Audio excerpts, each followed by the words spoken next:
Good morning, class. Welcome to the Global A1 Institute, Patodi. Myself, Damanpreet Kaur. Today we are going to start our respiratory system. Last class में हमने पढ़ा था respiratory tract system के बारे में, जिसमें हमने आपके multiple organs पढ़े थे जो आपके respiration की process में help करते हैं. फर्स्ट हम देखेंगे व्हाट इज रेस्पिरेशन. रेस्पिरेशंस में आपकी टू प्रोसेसेस होती है जो आपकी इन्वॉल्व होती है. फर्स्ट होती है आपकी इंस्पिरेशन, सेकंड होती है आपकी एक्सपिरेशन. इंस्पिरेशन में हम एनवायरनमेंट से ऑक्सीजन को इनहेल करते हैं और एक्सपिरेशन में कार्बन डाइऑक्साइड को हम एक्सहेल करते हैं, यानी कि बाहर निकालना. ठीक है, हमने इनके ट्रैक्ट के बारे में पढ़ा था कि आपने एनवायरनमेंट से एयर को लिया, देन किसने, by the help of your nose. Nose से आपकी नेजल कैविटी, देन आपकी कहाँ ओपन होगी एयर, आपके नेजोफेरिंग्स में. नेजोफेरिंग्स से जाएगी वो आपके लैरिंग्स, देन ट्रैकिया. ट्रैकिया जिसको हम वाइंड पाइप भी बोलते हैं. फिर ट्रैकिया के बाद ये आपकी जाती है ब्रोंकस में, यानी फिर वो आपके टू ब्रोंकस में डिवाइड हो जाती है. एक ब्रोंकस आपका जाता है आपके राइट लंग में और दूसरा जाएगा आपके लेफ्ट लंग में. राइट लंग्स में आपका एक टू आपके प्रेजेंट होते हैं फिशर्स, एक ओब्लिक और एक हॉरिजॉन्टल, जो उसको थ्री लोब्स में डिवाइडेड करते हैं. लेफ्ट लंग में आपका एक ओब्लिक फिशर होता है जो उसको टू लोब्स में डिवाइडेड करता है. उनके अंदर स्मॉल ब्रोंकस की आपकी स्मॉल स्मॉल ब्रांचेस होती हैं जिनको हम बोलते हैं ब्रोंक्यूल्स. फिर देन वो एयर जाएगी आपकी एल्व्यूलाई में. एल्व्यूलाई में आपका क्या होता है, गैसेस का एक्सचेंज होता है. एल्व्यूलाई और आपके ब्लड वेसल्स में जो गैसेस का एक्सचेंज होता है उसको हम बोलते हैं एक्सटर्नल रेस्पिरेशन. देन आपके blood vessels and cell and tissues के बीच में जो गैसेस का एक्सचेंज होगा उसको हम बोलते हैं इंटरनल रेस्पिरेशन. हम देखेंगे what is a functions of nose. आपके नोज के क्या क्या फंक्शंस होते हैं. आपके ओल्फैक्शन का काम करता है आपका नोज, यानी कि स्मेलिंग का. नोज आपका क्या है, एक सेंसर ऑर्गन है, या आपको सेंस करने का काम करता है, यानी कि स्मेलिंग का काम करेगा. ओल्फैक्टरी फंक्शंस करने का काम करता है. आपकी जो नोज है वो आपकी ह्यूमिडिफाई करने का काम करती है. आपने जो एक्सटर्नल एनवायरनमेंट से एयर को इनहेल किया है उसको ह्यूमिडिफाई करने का काम करना, मॉइस्चर करना, लुब्रिकेट करना. और जो आपके नोज के अंदर हेयर लाइक स्ट्रक्चर्स प्रेजेंट होते हैं, सीलिया, वो आपके वर्क करते हैं फिल्टरिंग का. आपके जो फॉरेन पार्टिकल्स हैं उनको क्लीनिंग में भी हेल्प करता है आपका नोज. आज हम देखेंगे रेस्पिरेटरी वॉल्यूम्स के बारे में कि what is the respiratory volumes. कि हमारे जो लंग्स हैं उसमें हम वॉल्यूम्स के बारे में पढ़ेंगे कि कितनी है. आप एक ब्रीथ में, यानी कि एक्सपायरेशन और इंस्पायरेशन, आप एक बार में ब्रीथ में आप कितनी एयर को इनहेल एंड एक्सहेल करते हो. फर्स्ट हम देखते हैं tidal volume. Air that moves in and out of the lungs with the each breath approximately 500 ml. Tidal volume, what is the tidal volume. First हम देखेंगे टाइडल वॉल्यूम क्या होती है. आपकी एयर की एक ऐसी वॉल्यूम कि आप एक ब्रीथ में आपने जितनी एयर को लिया और आपने निकाला, यानी जितनी ऑक्सीजन आप ले रहे हो और कार्बन डाइऑक्साइड को बाहर निकाल रहे हो, ठीक है, उस वॉल्यूम को हम क्या बोलते हैं, टाइडल वॉल्यूम. और वो आपका कितना होता है, 500 ml या 500 cc भी हम इसको बोल सकते हैं. That is your normal tidal volume. एक ब्रीथ में आप कितनी एयर को इनहेल करते हो और एक्सहेल करते हो, ठीक है, वो कितनी वॉल्यूम होगी आपकी, 500 वॉल्यूम. नेक्स्ट देखेंगे हम आपकी inspiratory reserve volume, IRV. Air that can B inspired forcibly beyond the tidal volume. Inspiratory reserve volume एक ऐसी वॉल्यूम जब आप अपने पूरे फोर्स से, आप यानी फोर्सफुली जब एयर को इंस्पायर करोगे, यानी कि आप एयर को एनवायरनमेंट से इंस्पायरेशन कर रहे हो, आप ले रहे हो अपने पूरे फोर्स के साथ, ठीक है, except your tidal volume. Tidal volume को हम उसमें इंक्लूड नहीं करेंगे. उसके अलावा आप फोर्सफुली जितनी एयर को इंस्पायर कर सकते हो फोर्सफुली, उस वॉल्यूम को हम क्या बोलते हैं, इंस्पायरेटरी रिजर्व वॉल्यूम. ये जो इंस्पायरेटरी रिजर्व वॉल्यूम होती है ये अकॉर्डिंग वेरी करेगी आपकी पर्सन टू पर्सन, ये आपकी डिफरेंट डिफरेंट होगी. बट इसकी अगर हम नॉर्मल एवरेज देखें तो ये होगी आपकी 2100 to 3200 ml. That is your inspiratory reserve volume. Next third हम देखेंगे expiratory reserve volume. Air that can be evacuated from the lungs after a tidal expiration. Expiratory reserve volume का मतलब क्या होता है, अगर आप फोर्सफुली जितनी एयर को एक्सपायर करोगे, यानी कि उसको एक्सहेल कर दोगे, आपने अपने लंग्स से फोर्सफुली एक्सहेल कर दी आपकी एयर को बियॉन्ड योर टाइडल वॉल्यूम, उसमें टाइडल वॉल्यूम को हम इंक्लूड नहीं करते हैं इनमें. इनके अलावा आपने फोर्सफुली जितनी एयर को एक्सहेल किया है उस वॉल्यूम को हम क्या बोलेंगे, एक्सपायरेटरी रिजर्व वॉल्यूम, इसकी नॉर्मल एवरेज कितनी होती है? 1000 टू 1200 ml, 1000 टू 1200 ml होगी आपकी। नेक्स्ट है आपकी रेसिड्यूल वॉल्यूम, कि हम जब एयर को आपने एक्सपायर कर दिया एनवायरनमेंट में, यानी कार्बन डाइऑक्साइड को निकाल दिया, तो आपकी जो एल्वियोलाई होती हैं, ताकि वो कोलैप्स ना हो जाए, इसलिए उसमें सम अमाउंट्स में थोड़ी बहुत एयर है जो उसमें हमेशा ही प्रेजेंट रहेगी। तो नेक्स्ट हम देखेंगे what is the residual volume. Air left in the lungs after the strenuous expiration, आपने फोर्सफुली अपने एक्सपायर कर दी एयर को, आपने एक्सहेल कर दिया है एनवायरनमेंट में, उसके बाद जो थोड़ी सी आपकी एयर आपके लंग्स में रह जाती है, जो रिमेनिंग एयर होती है, that is called the residual volume. उसको हम क्या बोलेंगे? Residual volume. आपकी रेसिडुअल वॉल्यूम की नॉर्मल कितनी होगी? 1200 ml आपकी क्या होगी? Residual volume.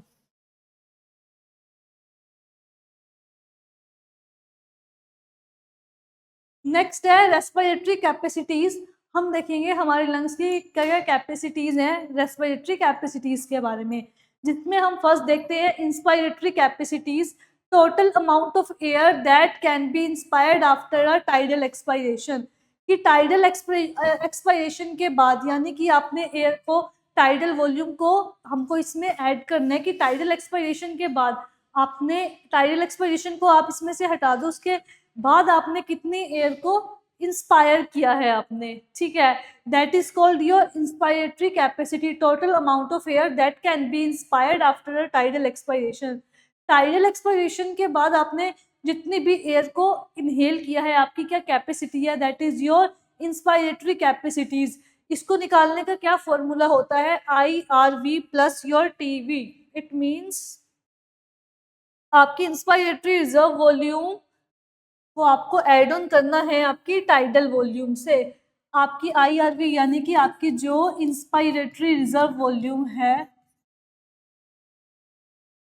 Inspiratory reserve volume, इसको हम एड ऑन करेंगे, प्लस करेंगे आपकी टाइडल वॉल्यूम से, आपकी टाइडल वॉल्यूम से। अब हम देखिए आपकी इंस्पायरेटरी रिजर्व वॉल्यूम आपकी कितनी थी? ये थी आपकी 21 टू, ऑन एन एवरेज अगर हम देखते हैं, ये थी आपकी 2100 टू 3200 ml। हम इसमें इसका हाईएस्ट पॉइंट लेके चलेंगे 3200 ml की हमने ले ली। आपकी RIV हम इस फॉर्मूले में रखेंगे, आपकी IRV कितनी थी? 3200 ml प्लस आपकी टाइडल वॉल्यूम। टाइडल वॉल्यूम अभी हमने देखा आपकी कितनी थी? 500 ml, 500 ml। इनको एड ऑन करने में आपकी निकल आएगी इंस्पायरेटरी कैपेसिटी, यानी आपकी IC, ठीक है, तो वो आपकी कितनी होगी? 3700 ml, ये आपकी इंस्पायरेटरी कैपेसिटी होगी, ठीक है। नेक्स्ट हम देखेंगे फंक्शनल रेसिडुअल कैपेसिटीज, कि आपकी फंक्शनल रेसिडुअल कैपेसिटीज कितनी होगी? Amount of air remaining in the lungs after a tidal expiration. Tidal expiration के बाद आपकी जो एयर आपके लंग्स में रिमेनिंग एयर जो रह जाती है, that is also known as functional residual capacities. Functional residual capacities को निकालने का क्या फॉर्मूला है? RV प्लस योर ERV, यानी कि आपकी रेसिडुअल वॉल्यूम, रेसिडुअल वॉल्यूम को जब हम एड ऑन करेंगे आपका ERV में, यानी कि एक्सपायरेटरी रिजर्व वॉल्यूम, आपकी एक्सपायरेटरी रिजर्व वॉल्यूम में जब हम ऐड ऑन करेंगे, तो जो आपका आएगा that is called your functional residual capacities. अब हम इस फॉर्मूले में रखेंगे आपकी आपकी एक्सपायरेटरी रिजर्व वॉल्यूम हमने आपको कितनी बताई थी? फर्स्ट हम देखेंगे रेसिडुअल वॉल्यूम। रेसिडुअल वॉल्यूम आपकी कितनी थी? 1200 ml प्लस आपकी एक्सपायरेटरी रिजर्व वॉल्यूम आपकी कितनी थी? That is also 1200 ml। अगर हम इसको ऐड ऑन करेंगे तो आपका आ जाएगा 2400 ml, 2400 ml। That is your functional residual capacities. ठीक है, नेक्स्ट हम देखेंगे vital capacities. What is your vital capacities? The total amount of exchangeable air, कि आपके लंग्स में टोटल ओवरऑल अगर हम सबका सम देखें, सम टोटल देखें, कि आपके लंग्स में कितनी एयर का एक्सचेंज हो रहा है, कितने वॉल्यूम है एयर की जो एक्सचेंज की जा रही है, उसको हम बोलेंगे वाइटल कैपेसिटीज। वाइटल कैपेसिटी आपका निकालने का फॉर्मूला होगा योर टीवी, यानी कि TV means your tidal volume, ये आपकी टाइडल वॉल्यूम होगी। IRV आपकी क्या होगी, इंस्पायरेटरी रिजर्व वॉल्यूम। ERV आपकी क्या होगी, एक्सपायरेटरी रिजर्व वॉल्यूम। इन सबको जब हम प्लस करेंगे, टाइडल वॉल्यूम आपकी कितनी थी 500 ml, प्लस में आपकी IRV इंस्पायरेटरी रिजर्व वॉल्यूम आपकी कितनी थी 3200 ml, प्लस में आपकी ERV expiratory reserve volume that is your 1200 ml। इनको जब हम प्लस करेंगे तो ये आपका कितना होगा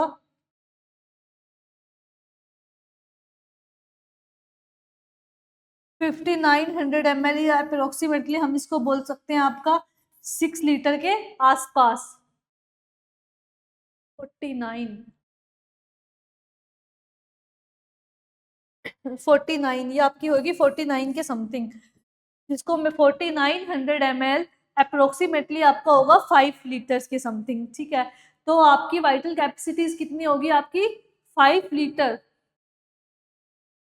नेक्स्ट है, अगर हम देखते हैं आपकी total lung capacities, sum of all lung volume approximately 6000 ml in males, कि आपकी जो टोटल लंग कैपेसिटीज होगी वो आपकी कितनी होगी। हमने जितने भी लंग वॉल्यूम्स पढ़ी हैं सबको एड ऑन कर देना, प्लस करने के बाद आपकी जो वॉल्यूम निकल के आएगी that is your total lung capacities. Total lung capacities आपकी कितनी होगी approx 6000 ml in the mails. अगर हम मेल में बात करें तो ये आपकी होगी 6000 ml, ये अप्रोक्स योर 6 लीटर। नेक्स्ट है आपका dead space. What is the dead space. Dead space क्या होता है, जहाँ पे आपके गैसेस का एक्सचेंजेस नहीं होता वो। ये कुछ आपके एनाटोमिकली भी होता है और कुछ आपका एक्वायर्ड भी होगा, यानी कि कुछ आपका ड्यू टू इम्पेयरमेंट भी आपका डेड स्पेस है, जहाँ पे गैसेस का एक्सचेंजेस है वो आपका इम्पेयरमेंट हो सकता है। और एक होता है आपका एनाटोमिकल। फर्स्ट हम देखेंगे आपका what is anatomical dead space. Volume of the conducting respiratory passes, कि आप हमने आपके जब रेस्पिरेटरी ट्रैक्ट पढ़ा, हमने आपके 2 पाथवे पढ़े, उसमें रेस्पिरेटरी पाथ आपका एक पढ़ा हमने कंडक्टिंग पाथवे, जहाँ पे आपकी एयर सिर्फ कंडक्शन करेगी, यानी कि उस रूट में सिर्फ फ्लो करेगी, बट गैस का जो एक्सचेंजेस है वो वहाँ पे प्रेजेंट नहीं होता, उसको हम बोलते हैं कंडक्टिंग एयरवे। दूसरा होता है आपका रेस्पिरेटरी पाथवे, जहाँ पे आपका गैस का जो एक्सचेंज होता है वो आपका प्रेजेंट होगा। फर्स्ट आपके जो कंडक्टिव पाथवे है, कंडक्टिव पाथवे में आपकी जो एयर की वॉल्यूम है वो आपकी कितनी होती है 150 ml, आपकी जो एयर है ये वहाँ पे प्रेजेंट होगी, बट वहाँ पे गैस का कोई एक्सचेंज नहीं होगा, ठीक है। तो उसको हम बोलते हैं एनाटोमिकली डेड स्पेस। नेक्स्ट आपका होता है alveolar dead space. Normally conditions में आप क्या देखते हो, आपके लंग्स के अंदर जो गैसेस का एक्सचेंज है वो कहाँ कौन से पार्ट में प्रेजेंट होता है, आपके लंग्स की एल्व्यूलाई पार्ट में, एल्व्यूलाई और ब्लड वेसल्स के बीच में, एंड ब्लड वेसल्स एंड आपके सेल्स एंड टिश्यूज के बीच में आपका जो गैस का एक्सचेंज है वो आपका प्रेजेंट होता है। बट एल्व्यूलाई डेड स्पेस में क्या होता है, due to any disease condition, alveoli में अगर आपका गैस के एक्सचेंज में इम्पेयरमेंट हो जाता है तो उसको हम क्या बोलते हैं alveolar dead space. Alveoli that cease to act in the gas exchange due to collapse और ऑब्स्ट्रक्शन। अगर आपके एयरवे में कोई भी ऑब्स्ट्रक्शन आ जाता है या आप वो कोलैप्स हो जाती है, यानी कि सिकुड़ जाती हैं, जिसकी वजह से वहाँ पर डेड स्पेस प्रेजेंट हो जाता है, that is your alveolar dead space. क्योंकि नॉर्मल कंडीशन में तो एल्व्यूलाई में हमेशा थोड़े से अमाउंट में एयर हमेशा प्रेजेंट रहती है ताकि वो कोलैप्स ना हो पाए, बट इन डिजीज कंडीशन आपको ये देखने को मिलेगा। नेक्स्ट है टोटल डेड स्पेस। अगर हमको टोटल डेड स्पेस निकालना है तो हम कैसे निकालेंगे, sum of the alveolar and anatomical dead space. आप एनाटोमिकल डेड स्पेस और आपके एल्व्यूलर डेड स्पेस को अगर आप एड ऑन करोगे, प्लस करोगे, इन दोनों का जो टोटल आएगा that is your total dead space. Next है pulmonary function test.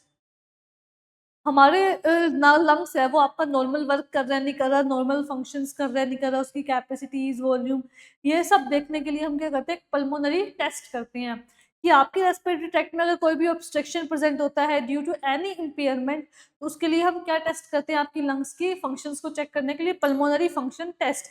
Pulmonary word is stand for your lungs and functions देखने के लिए हम क्या करेंगे, टेस्ट करेंगे पल्मोनरी फंक्शन टेस्ट, जिसको हम शॉर्ट फॉर्म में PFT कहते हैं। Measures how well your lungs work and can help diagnose and treat lung disorders। कि पल्मोनरी फंक्शन टेस्ट से हम क्या कर सकते हैं, आपका लंग्स है वो कैसे फंक्शंस कर रहा है, कितना फंक्शंस कर रहा है, उसको हम देख सकते हैं और जो भी डिजीज है उसको हम इजीली डायग्नोस कर सकते हैं और लंग्स के जितने भी डिसऑर्डर्स हैं इस टेस्ट के थ्रू हम उसको डायग्नोस करके उसका ट्रीटमेंट भी कर सकते हैं। नेक्स्ट है they are done to ascertain restrictive and obstructive respiratory disease. आपके लंग्स में देखने को मिलेगा कई बार क्या होती है, आपकी रेस्ट्रिक्टिव एंड ऑब्स्ट्रक्टिव डिजीज है जो आपको देखने को मिलती है। फर्स्ट एक होता है आपका स्पायरोमीटर, पल्मोनरी फंक्शंस टेस्ट में आपको एक इंस्ट्रूमेंट होता है जिसको हम बोलते हैं स्पायरोमीटर्स, ठीक है। इसमें आपकी लंग्स की कैपेसिटीज को चेक किया जाता है, आपकी लंग्स की वॉल्यूम्स की कैपेसिटीज को चेक किया जाएगा कि जो एक नॉर्मल पर्सन है वो कितनी एयर्स को इंस्पायर कर सकता है, कितना एक्सपायर कर सकता है, उसकी वॉल्यूम एंड कैपेसिटीज को चेक करने के लिए हम कौन सा इंस्ट्रूमेंट यूज करते हैं, आपका spirometer. An instrument consisting of a hollow bell inverted over the water used to evacuate respiratory functions. Spirometry can distinguish the between कि स्पायरोमेट्री से हम क्या चेक कर सकते हैं, आप चेक कर सकते हो कोई आपके लंग्स में ऑब्स्ट्रक्टिव डिजीज है या फिर रिस्ट्रिक्टिव डिजीज है। ऑब्स्ट्रक्टिव डिजीज में क्या होता है, कोई भी आपका जो एयरवे का जो हमने पाथवे पढ़ा, आपका रेस्पिरेटरी ट्रैक्ट पढ़ा, उसमें कोई भी ऑब्स्ट्रक्शन होना वो आता है आपकी ऑब्स्ट्रक्टिव डिजीज में, जिसके बारे में हम पता कर सकते हैं। नेक्स्ट है आपका restrictive disease, reduction in total lung capacities from structure और फंक्शन लंग चेंजेस। अगर आपके लंग्स के स्ट्रक्चर में या फंक्शंस में कोई भी चेंजेस हो जाते हैं due to your restrictive disorders, तो वो हम आपके पल्मोनरी फंक्शन टेस्ट के थ्रू हम उसको पता कर सकते हैं, डायग्नोस कर सकते हैं, देन हम उसको ट्रीट कर सकते हैं। नेक्स्ट है टर्मिनोलॉजी। फर्स्ट है आपकी total ventilation, total amount of gas flow in और out of the respiratory tract in the 1 minute, कि 1 मिनट में आपके लंग्स में कितनी जो है आपकी आपने एयर को इनहेल किया और कितनी एयर को आपने एक्सहेल किया है, that is your total ventilation. Next है force vital capacities, gas forcibly expelled after taking a deep breath, कि एक डीप ब्रीथ लेने के बाद आप कितनी एयर को एक्सपेल आउट कर रहे हो। आपने एक बार डीप ब्रीथ ले ली, ठीक है, डीप ब्रीथ आपने ली, इनहेल कर लिया बिल्कुल डीपली, आपने एनवायरमेंट से आपने एयर को इनहेल कर लिया, उसके बाद आप कितने फोर्स से आप गैस को एक्सपेल कर सकते हो, यानी कि बाहर निकाल सकते हो, that is a forced vital capacity. उसको हम क्या बोलते हैं, फोर्स्ड वाइटल कैपेसिटी। नेक्स्ट है forced expiratory volume, the amount of gas expelled during specific time intervals of the FVC। आपने जो वाइटल कैपेसिटीज, आपने एक बार डीप ब्रीथ ली और फिर उसके बाद आपने फोर्सफुली एक्सपायर्ड किया, तो इन दोनों प्रोसेस के बीच का जो इंटरवल होता है that is called a force expiratory volume. उसको हम क्या बोलते हैं, वो एक स्पेसिफिक टाइम इंटरवल होगा। Thank you.